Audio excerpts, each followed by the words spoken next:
কে ওটা? কে? পটি করে নে, আগে পটি করে নে।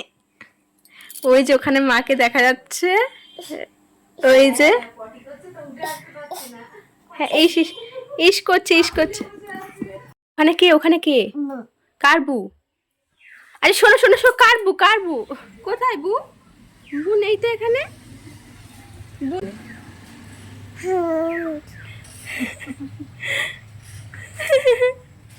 উড়ি বাউলি, উড়ি বাউলি।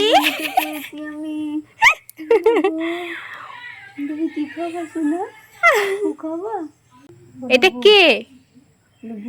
ও চুপ হয়ে গেছে পুরো। কে? শান্তি। আমার কাছে এবার ঠাম্মির কাছে যাবো, আয়। বুকে কত বড় এসেছিল সব তুই। কে এটা? কে কে? মা আসার সময় সমস্ত জিনিসগুলো কিন্তু এগুলো মাই নিয়ে এসেছিল। পেঁপে এনেছিল, বকফুল, নাড়ু, আমলকি, লেবু, অনেক কিছু এনেছিল। সন্ধ্যেবেলার দিকটাতে একটু চাউমিন করেছিলাম। পাখিকেও ডাকছে, এবার পাখিও আসবে ওর কাছে। বাবারে, আসছে না আসছে না। তুমি একে নিয়ে চলো, বাড়ি চলো, ওকে নিয়ে বাড়ি চলো। হ্যাঁ চলো। আম্মামের বনু এসছে, তাই জন্য কিন্তু মামামার কারোর কাছে যাচ্ছে না। পাপার সাথে মজা করতে করতে কিন্তু বনুর কথা মনে পড়ে গেছিল।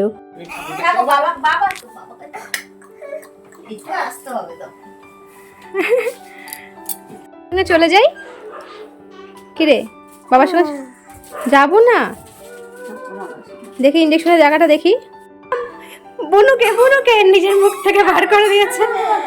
বুনুকে বুনুকে বুনুকে বুনুকে কার্তিক মাসে প্রত্যেকটা দিন কিন্তু কীর্তন হয়, আর বাবা মা কিন্তু প্রত্যেক দিন কীর্তনে যায়। আর আসার সময় মিঠির জন্য পোশাক নিয়ে আসার মিঠি কিন্তু এমনভাবেই প্রত্যেকটা দিন খুশি হয়ে যায়।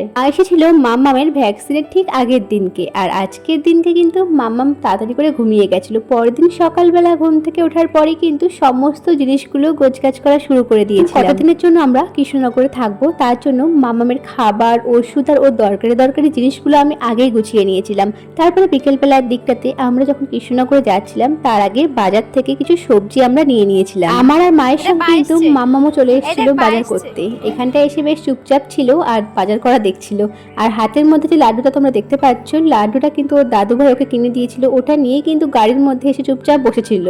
কৃষ্ণনগরের রুমে আসার পরপরই কিন্তু আমি, মা আর মাম্মা মিলে একটুখানি বেরিয়ে গেছিলাম। আমাদের পাশেই একটা মাঠে মেলা হচ্ছিল, তো এখানটা জগদ্ধাত্রী পুজোর মেলা হচ্ছিল। তো ঠাকুর দেখে আবার আমরা ঘরে চলে এসেছিলাম। সকালবেলা একেবারে ঘুম থেকে ওঠার পরে মাম্মামের জন্য এখানটায় সুজি রান্না করছিলাম, আর সামান্য একটুখানি গুড় দিয়ে দিয়েছি। আর এখানটায় আমাদের জলখাবারটাও কিন্তু করে নিয়েছিলাম। আমি বরণডালা এনেছি, আর কি খুশি ও বাপ। এই চলে যা অনু, চলে যা অনু, চলে যাবে অনু, চলে যাবে। আজকে আমাদের বাড়িতে বদ্দি, ছদ্দি, তারপরে মা বাবা সবাই আসবে। তো তার জন্য সকাল থেকেই রান্না বান্নাটা শুরু হয়ে গেছিলো, আর আমার বরমশাই মাংসটা রান্না করছিল। তো অনেক কিছু ভিডিও করতে পারিনি, যাই হোক। তারপরে সন্ধ্যাবেলার দিকটাতে ভোগের প্রসাদ চলে এসেছিলো বাড়িতে, সেটা খেয়ে রেডি হয়ে গেছিলাম ঠাকুর দেখতে যাওয়ার জন্য। দেখেছিস ভাত খাবি তো, ভাত খাবি তো, এদিকে তাকাও, এদিকে তাকাও, ভাত খাবি তো, ভাত খাবি তো, আর দুষ্টুমি করবি না তো, ঠিক আছে। এই পোকা ওখানে বসে, নাহলে এমন করে দেব। এখানে কিন্তু পোকা আছে। ভাত খাবি তো, ভাত মাখ তো, এনে ভাতটা খেয়ে নে, ভাতটা খেয়ে নে।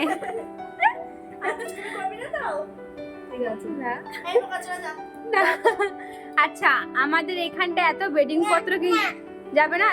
এত যে বেডিং পত্র তোমরা দেখতে পাচ্ছ, উদ্বাস্তুর মতো আমরা রয়েছি। আসলে বাড়িটা কমপ্লিট হয়নি। উঁচু কর, হাত উঁচু কর। কি হয়েছে? ও কিছু না।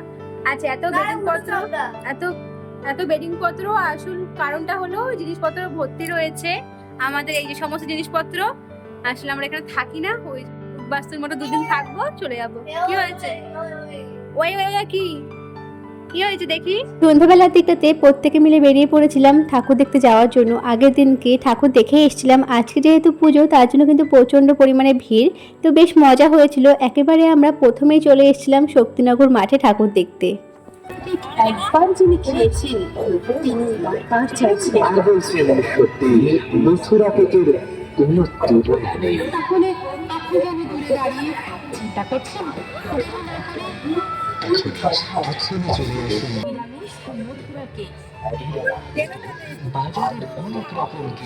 মানে কতক্ষণ আমরা ছিলাম, বেশ মজা করলাম, খাওয়া দাওয়া করলাম কিছু, তারপরে কিন্তু আমার বর্মশাই চলে আসলো, ওর সাথে চলে গেছিলাম আরো ঠাকুর দেখার জন্য। থিমগুলো কিন্তু অসাধারণ ছিল, তার মধ্যে কিন্তু এখানকার থিমটা বেশ ভালো লেগেছিল আমার। কে দেবী মুক্তি তোমায়, যে পাখা ছোড়া তোমায় উড়াবে বলে স্বপ্ন দেখা রঙিন আকাশ দেখিয়েছিল। তারপরে আমরা চলে গেছিলাম এখানে ঠাকুর দেখতে, চৌধুরীপাড়া। ঠাকুর দেখার পরে কিন্তু আর বেশিক্ষণ বাইরে থাকিনি, ঠান্ডা পড়ছিল আর এমনিতেও মামামকে খাওয়াতে হবে, তার জন্য আমি আর বেশিক্ষণ থাকিনি, আমরা প্রত্যেকে মিলে চলে এসেছিলাম। আর এটা কিন্তু আমাদের একদম বাড়ির সামনের পুজো, শক্তিনগর পাঁচমাথা মোড়ের পুজো। আর এটা কিন্তু বেশ ভালো হয়েছিল। মাম্মাম কিন্তু এখানটায় সব থেকে বেশি খুশি হয়ে গেছিল। মাম্মামকে খাওয়ানোর পরে আমি, বাবা মা আর মাম্মাম বাড়িতেই ছিলাম, আর আমার বড়মশাই কিন্তু দুই বোনকে নিয়ে সারা রাত ঠাকুর দেখেছিল। চলে যাবে সকলকে কাছে পেয়ে মাম্মাম কয়েকটা দিন বেশ আনন্দেই রয়েছে। জানি না সকলে চলে গেলে মেয়েটা কতটা কষ্ট পাবে। আজকে না মাম্মাম তেমন একটা কিছু খেতেই চাইছে না, যার জন্য এমন করেই কিন্তু ওকে ভাতটা ভেজে দিচ্ছিলাম। সন্ধ্যাবেলার দিকটাতে মাম্মামের একটা বান্ধবী এসেছিল ওর সাথে দেখা করার জন্য। ওর মা হলো আমার বান্ধবী, ওর বাবা হলো আমার বড়মশাইয়ের বন্ধু। আর দেখো দুজনের এখন ভালোই বন্ধুত্ব হয়ে গেছে। যাই হোক, মামারা কিন্তু আজকে রাত্রেবেলা আমাদের বাড়িতে এসেছিল, তো আজকে বোনদের নিয়ে যাবে যার জন্য, তো তার জন্য রাত্রেবেলা রান্না বান্নাটা আমিই করছিলাম। রাত্রেবেলার দিকটাতে ঠাকুর দেখতে বেরিয়েছিলাম। আজকে কিন্তু রাত 12টা পার হলে আমার বড়মশাইয়ের বার্থডে। আমরা বেরোচ্ছিলাম ঠাকুর দেখার জন্য, তখনই মামাম ঘুম থেকে উঠে গেছিলো, যার জন্য কিন্তু ওকেও সাথে করে নিয়ে এসেছিলাম। আর বেশিক্ষণ ঠাকুর দেখিনি, ওই আধ ঘন্টা মতো বাইরে ছিলাম, তারপরে কিন্তু ঘরে চলে গেছি। তোমরা কে কে কৃষ্ণনগরে জগন্নাথ ঠাকুর দেখতে এসেছিলে তোমরা কিন্তু অবশ্যই জানিও সেটা কমেন্ট করে। আমরা এখন দর্জিপাড়া ঠাকুরটা দেখার পরে কিন্তু বাড়িতে চলে গেছি। সকালবেলায় দেরি হয়ে গেছিলো ঘুম থেকে উঠতে উঠতে, অনেক রাত্রে ঘুমিয়েছিলাম, তাই জন্য কিন্তু চোখে ঘুম ঘুম অবস্থায় রান্নাঘরে আসতে হয়েছিল। এখানটায় মামামের জন্য ঝোলটা করছিলাম আর এক সাইডে কিন্তু রান্না করছিলাম। কি হয়েছে? পড়ে যাবে তো, তুমি পড়ে যাবে তো। এই এই এই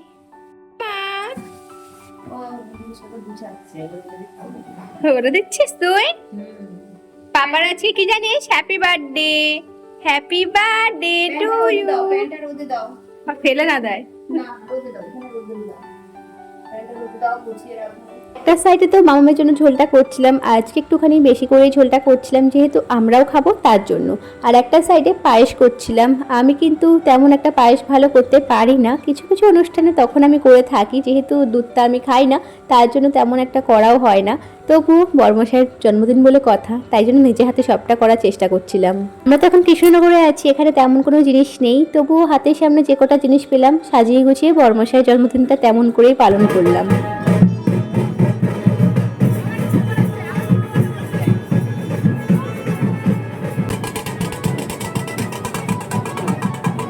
হলো বিসর্জন, তাই জন্য সন্ধ্যাবেলার দিকটাতে আমাদের বাড়ির পাশে রাস্তার সামনে দাঁড়িয়েছিলাম আর ঠাকুর দেখছিলাম। তো তার সাথে সাথে আজকের ব্লগটাও এখানটায় এন্ড করলাম। দেখা হচ্ছে নেক্সট ব্লগে। টাটা।